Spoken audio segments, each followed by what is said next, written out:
I want to go to the Oz. Now, the splash is about climate change and about the zero net emissions target by 2050, but I want to just pick up on the RBA story. RBA lauds $50 billion budget boost, and of course we've just spoken about the credentials of the Morrison government in handling the pandemic, and I think this is an example where the quiet Australians will give the Morrison government a big tick. The May 11 federal budget will reveal a $50 billion improvement in the budget bottom line for this financial year, economists predict, as the Reserve Bank says the powerful post-COVID rebound has already returned national GDP to its pre-pandemic level. As I said, big tick.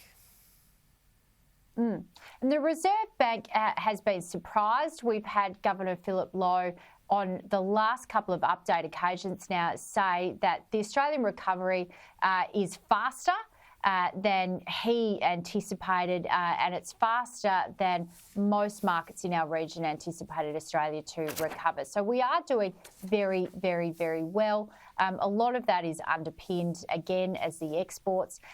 The last budget surplus was underpinned by what we dig out of the ground, Gleeson, and it's going to be the same in this budget coming up in a few weeks' time in May. The banks have readjusted their house price percentages. We're going to see an absolute boom in house prices in the second half of this year. That's going to contribute to the economic boon, and we're going to see some adjustment of monetary policy because we are doing so well.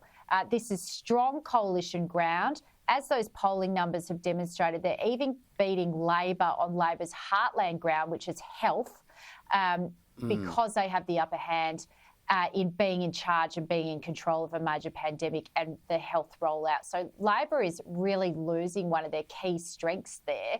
Combined with the great economic conditions, it does not bode well for Anthony Albanese. What about this story also on the front of the Oz? PM pushes jobs on road to net zero. I'm just wondering how this plays out in the community. I mean, we know that on Twitter it plays out strongly. We know that in the left faction of the Labor Party and in the Greens it plays out strongly.